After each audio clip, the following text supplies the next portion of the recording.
Hey everyone, welcome back to my channel, and in today's video you're going to understand structures to exam questions of the 8th and the 12th of June 2022, and this is going to be just for task 2. Let's get started.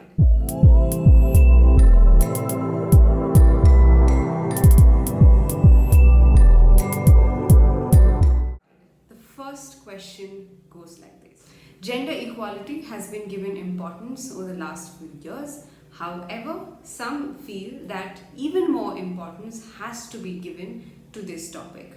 Discuss both views and give your own opinion. Before we continue, make sure you like, share, and subscribe to my channel. Now remember, these are questions that were given to us by students who had written their exams on the date. So they may not be the exact same words as they came on the exam day. So this is just a memory-based interpretation of what the students had given me. Now coming to the structure of this question, since this is discuss both views and give your own opinion, you are supposed to include what you feel about the topic in the introduction very clearly. So if you think that yes, it has been given importance or enough importance, then include that. Or if you feel that there should be even more talk on this particular topic, then also include that. Now, your opinion should be one of these two views in this case, right? Now, coming to your body paragraphs. So, one of your body paragraphs will support the idea of gender equality and say that even more importance needs to be given. Now, when you say this, you are supposed to support it with examples and evidences. So you are supposed to think of instances where you felt that if just this topic was more talked about, this event wouldn't have happened. And then move on to your body paragraph 2 to talk about it in a more negative way, saying that enough importance has already been given and I don't think there's any more attention that needs to be given. And again, give an instance that supports this. So remember, it's very important that you pick examples that are realistic, and I've given you clues already as to how you can pick up all the recent events that happen either in favor of women or in favor or not in favor of women. So when you do that, that's when your answer looks complete. And the most important aspect here is to refute the idea that you don't support. What do I mean by the refute now?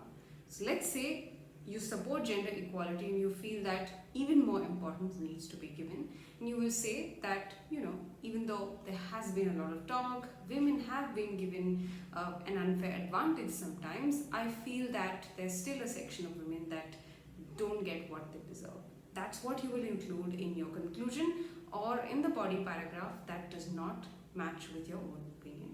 Now, this is how you are fulfilling the requirements of the question and also logically defending what you feel. This way, you're not scoring anywhere below a 7 in the areas of task achievement and coherence and cohesion. So I hope you understood the structure of this question. Now let's move on to understand the structure of the next one, which was about crime. Now this question came on the 12th of June 2022, and this is how the question went. Some people think that to reduce crime rates or to bring down the amount of crime, it is important to put prisoners in for long-term imprisonment. But some others feel that education can solve this problem. To what extent do you agree or disagree? Now in this case, you are agreeing or disagreeing to how education solves the problem of crime or bringing down crime, right? So your introduction again will include this opinion clearly. Now here again, there are three possibilities to write this answer. The first one is that you feel that you completely agree that education will bring down the problem of crime. A second possibility is that you completely disagree and feel that just long-term imprisonment is going to bring down crime. Now a third possibility is that you feel both. You feel both education and long-term imprisonment can bring down crime rates. So you structure your body paragraphs in these lines. But remember, whatever your introduction has should be followed by your body paragraphs and your conclusion. Now if you don't do this, it's going to be a problem for your score. So let's pick the first option, which is you completely agree that education builds foundation for people and reduces crime rates. You need to think of reasons why. 2 reasons to be specific. One can be about the implications of what happens when you commit a crime, how the society is affected, and 2, how education can bring about a positive change in an individual.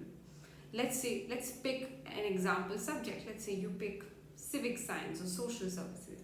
When you pick such subjects, you understand what happens around you and how the society is built, how the society improves. You learn about the other developed countries. So that's how education builds a foundation for you.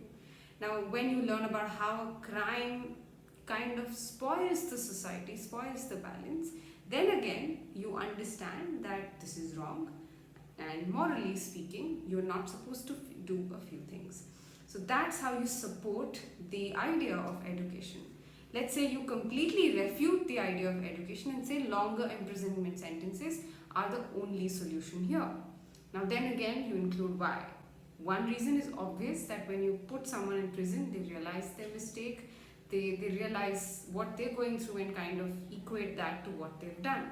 Second is just that you're not giving a chance to the person, right? So let's say the person has intentions, the person is restricted in a closed space, he's not able to do physically or mentally anything.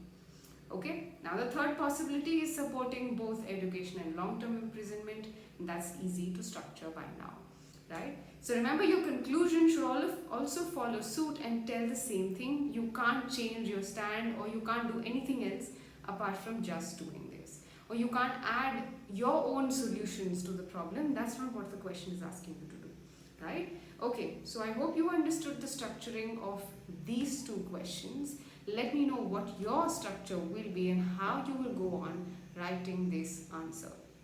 Now also, I would love to see your suggestions and your ideas on what kind of connecting words are good for both these ideas that we have, for both the questions that we have. Until then, I'll see you guys in another video. Make sure you're practicing this idea generation regularly, also for the speaking sections. Bye bye then, have a good day.